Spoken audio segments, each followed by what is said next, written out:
Is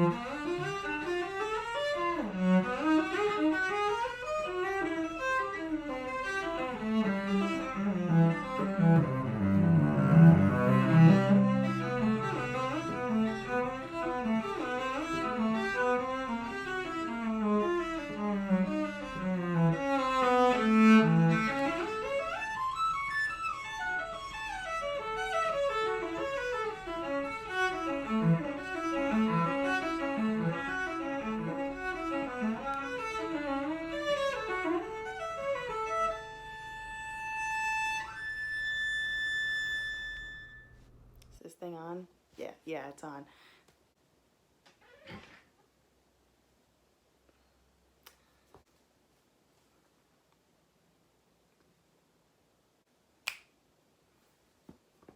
Hey guys, thanks so much for tuning in today. I'm so happy that you decided to click on my video.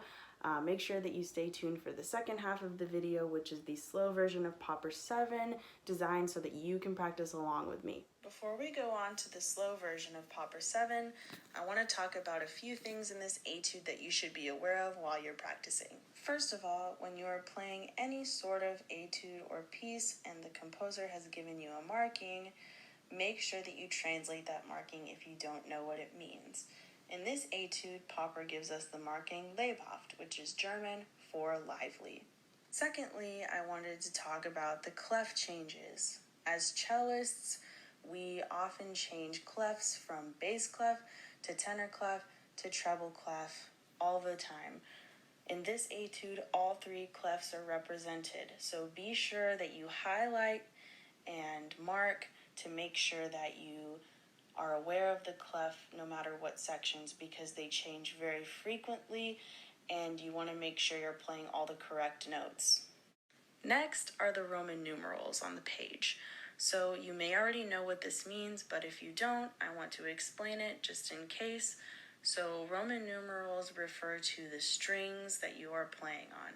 So if you are playing on the A string, it's going to be a Roman numeral 1, D string, Roman numeral 2, G string, Roman numeral 3, and C string, Roman numeral 4.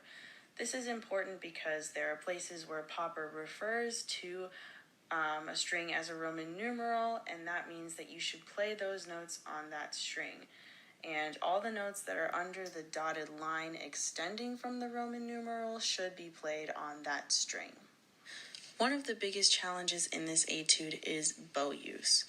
So you want to be sure that even though there are a lot of notes under one slur, that everything sounds even and nothing sounds like you squeezed it into the very end of the bow.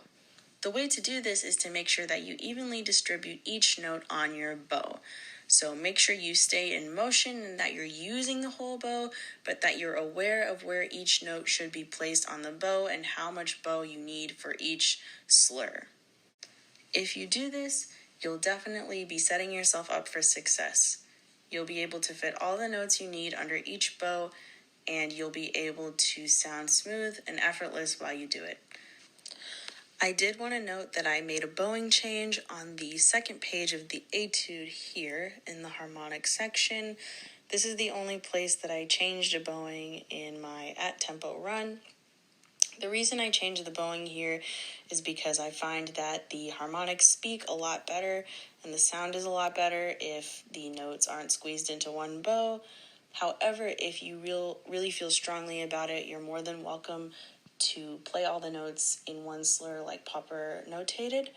However, if you're having trouble with it, it's not a problem to split the bowing in two. Just make sure that when you change bows that it sounds seamless, so it sounds like it's under one slur. In the practice version, or whatever tempo you choose to practice at, make sure that if it's a slow tempo, that you take more bows. You definitely don't have to do these bowings when you're practicing at a slow tempo. It's actually counterproductive to do that.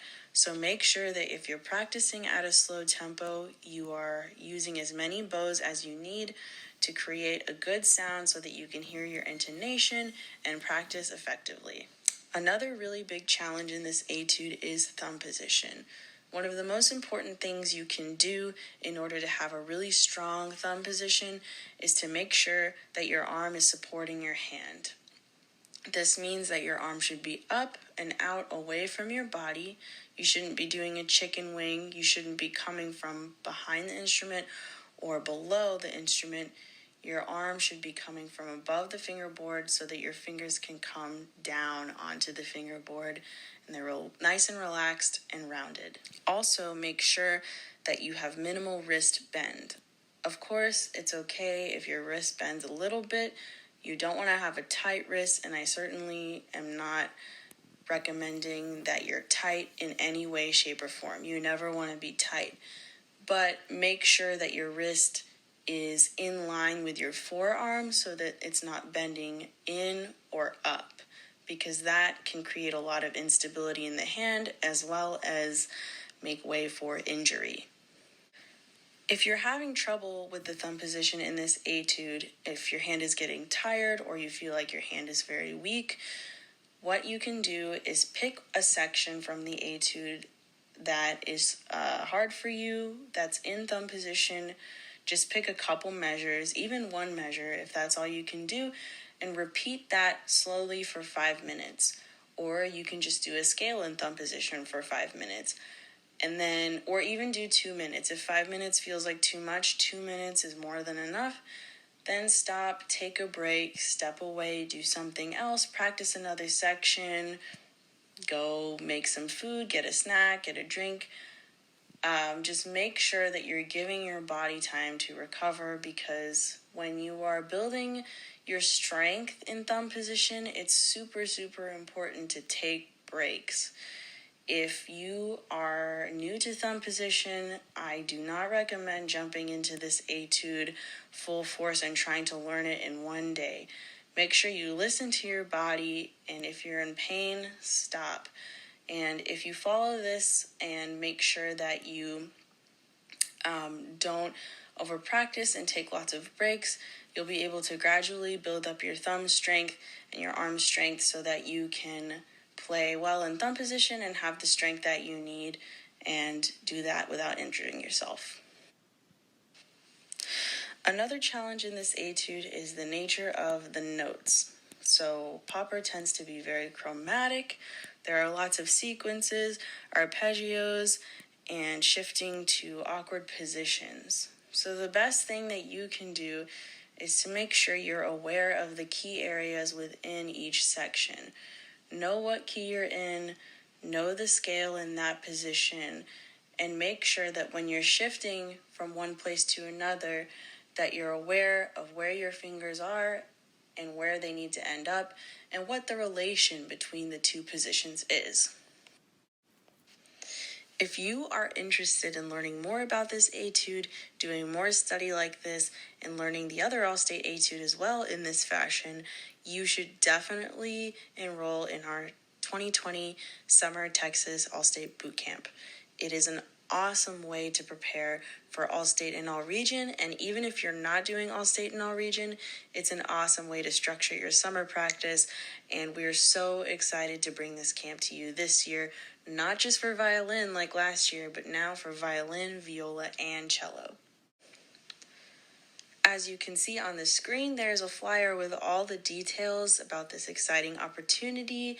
And I also wanted to let you know that we are giving away 3 free bootcamp memberships for 1 violinist, 1 violist, and 1 cellist. So make sure you check out the description box below and find out how to enter that giveaway. This camp is 100% virtual, so you can do it all from the comfort of your own home at your own pace. It's going to be 4 whole weeks of interactive, in-depth material to help you through your practice sessions, as well as weekly live Zoom sessions where you can ask any questions that you may have while you're practicing. And as always, like, comment, subscribe, and any questions you have, please comment in the section down below. And we are also doing a YouTube Live this Friday at 4 p.m., so make sure to tune in if you have any questions that you need answered. And now, back to Popper, the slow version.